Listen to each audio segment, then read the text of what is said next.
Well, the Deputy Prime Minister says he's open to giving migrant workers on a new agriculture visa a pathway to citizenship. Joining me live now is Tony Maher, who's the CEO of the National Farmers Federation.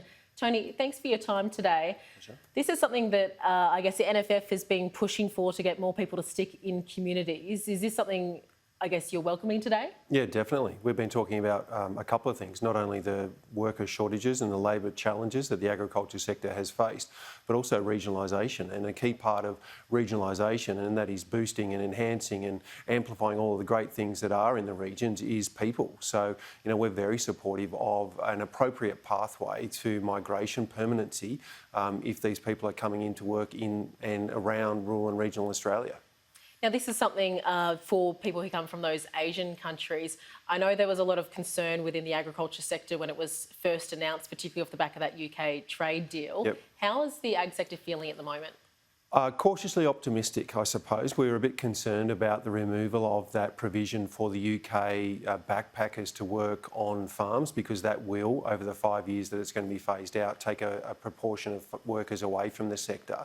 The commitment to an ag visa is really critical for us.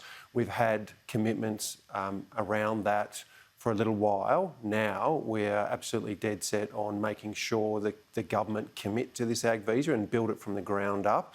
The challenge with the existing visa regime is that it's been retrofitted for agriculture and for farmers, so that the backpackers visa or the Pacific Labour Scheme has been good for agriculture, but it hasn't been designed for agriculture, and that's what we want for this commitment that the government's made, and we will hold them to account to deliver on this, is that it's designed and built for farmers across the country. So what clear things does that need to include then?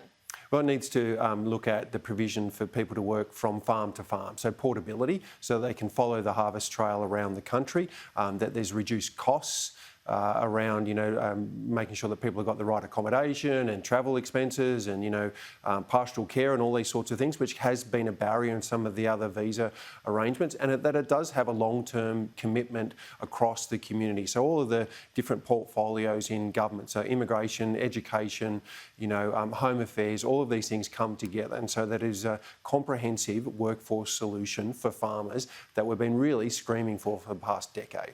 Now, I want to turn to that working holiday maker visa, the change the requirements for 88 days for the top end. Effectively allows people to not have to do that farm work. I know you were seeking to get more information from the Immigration Minister. Have you heard anything yet? We haven't.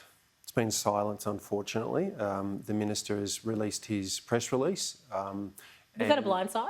Yeah, we were disappointed, pretty disappointed. And I have to say, it doesn't bode well for the future of the development of this ag visa. If the government's going to, put these statements out without consulting and without informing the agriculture sector, which, is going to be disadvantaged by some of these provisions that Minister Hawke made, then that doesn't give us confidence that they are committed to working in partnership with the industry, and that's what it has to take. We actually have to communicate with the government, work collaboratively with them on this arrangement. It is complex, but we can't be having sort of these announcements made by stealth and not, partnering with industry. That's not going to get us the arrangement that we want.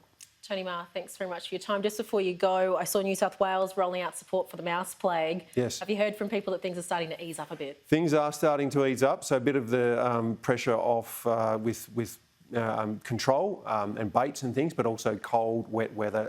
Mice don't like that. So I think the pressure's been taken off a little bit. Good. Thanks very much for your time today. Thanks for having me.